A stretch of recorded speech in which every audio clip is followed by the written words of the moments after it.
उदगीर आणि जळकोट मतदारसंघातले जेवढे काही शेतकरी ज्यांनी आत्महत्या केली त्यांच्या कुटुंबाला ती मदत केलेली आहे। जेवढे काही शेतकरी पुरामध्ये वाहून गेले तेवढ्याला त्या ठिकाणी मदत केलेली आहे।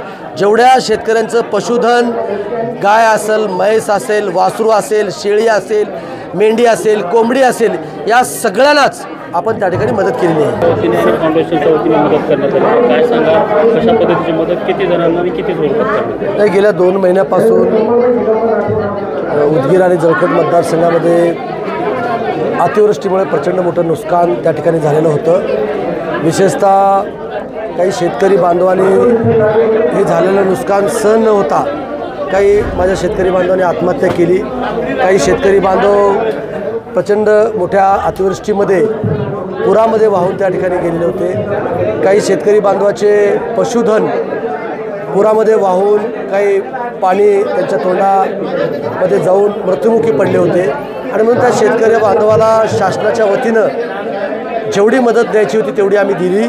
पण आम्ही अभयजी भुतडा फाउंडेशनच्या माध्यमातून अभयजी भुतडांना मी त्या ठिकाणी भेटलो आणि त्यांना विनंती केली की त्या शासनाच्या निधीमधून त्यांचा बैल येणार नाही, त्यांची म्हैस येणार नाही, त्यांचं वासरू त्या ठिकाणी येणार नाही आणि गेलेल्या माणसाचं सुद्धा तिथल्या कुटुंबाला आधार त्या ठिकाणी मिळणार नाही आणि म्हणून जेवढी शासनाने मदत केली तेवढीच मदत आपण अभय भुतडा फाउंडेशनच्या माध्यमातून आज आपण त्यांच्या हातामध्ये डीडी देण्याचं काम आपण त्या ठिकाणी केलेलं आहे। म्हणून माझा शेतकरी बांधव जे दुःखी होता त्यांची दिवाळी चांगली व्हावी म्हणून आज शासनाच्या वतीनं कोट्यवधीचं पॅकेज जाहीर करून पहिला हप्ता त्या ठिकाणी मिळालेला आहे, दुसरा हप्तासुद्धा त्या ठिकाणी मिळणार आहे आणि म्हणून त्यांची दिवाळी गोड व्हावी म्हणून आज जाणीवपूर्वक हा दिवस त्या ठिकाणी आम्ही निवडला आणि जवळजवळ 61 लाख रुपयाची मदत अभय भुतडा फाउंडेशनच्या माध्यमातून मी त्या ठिकाणी प्रयत्न करून त्या ठिकाणी मिळवून त्या ठिकाणी दिलेलं आहे। हे आता त्यांचं आज सहकार मंत्री आहेत ते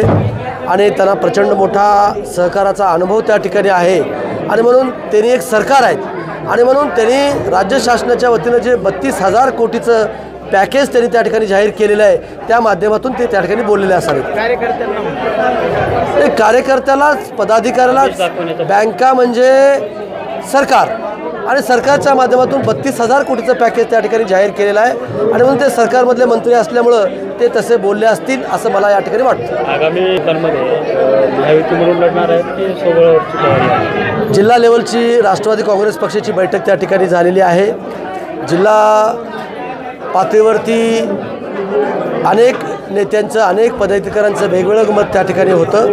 आम्ही उद्यासुद्धा आमचे तालुक्याचे अध्यक्ष बालाजी भोसले साहेब असतील, माझे शहराध्यक्ष सैयद जानिमी असतील, यांच्या उपस्थितीमध्ये आम्ही उद्या एक बैठक आम्ही त्या ठिकाणी ठेवणार आहोत आणि त्या बैठकीमध्ये जे पदाधिकारी सांगतील, जे कार्यकर्ते सांगतील त्यांच्या मताचा आदर करून आम्ही त्या ठिकाणी निर्णय घेऊ। पक्षांतर्गत बंडखोरी होऊ नये म्हणून काय उपाययोजना? अजिबात आमच्या इथं पक्षांतर्गत अजिबात बंडखोरी होणार नाही।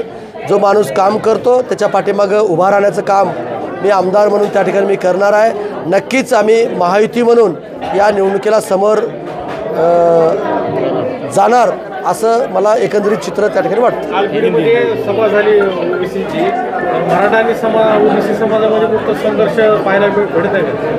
नाही, मला तुमच्या माध्यमातून महाराष्ट्रातल्या जनतेला एक आव्हान करायचं आहे की आपण सर्व जाती धर्मातले लोक आपण एक आहोत। एकसंघपणे देशाचे पंतप्रधान नरेंद्र मोदी साहेबांनी जे विकसित भारत 2047 रोजी एक नवीन भारत निर्माण करण्याचं स्वप्न जे पाहिलेलं आहे त्या स्वप्नाला कुठेही कुणीही तडा जाऊ देण्याचं काम कुणीही करू नये म्हणून महाराष्ट्राचे मुख्यमंत्री आणि 2 उपमुख्यमंत्री हे काम करणारे नेते म्हणून या महाराष्ट्रामध्ये त्यांची ओळख त्या ठिकाणी आहे आणि म्हणून कुठल्याही समाजाच्या भावना दुखवतील असं वाक्य किंवा असं कुणीही बोलू नये असं सुद्धा आव्हान या कार्यक्रमाच्या निमित्तानं मी आव्हान या ठिकाणी करतो। घडामोडी जाणून घेण्यासाठी राष्ट्र माझा लाईव्ह न्यूज चॅनलला सबस्क्राईब व लाईक करा।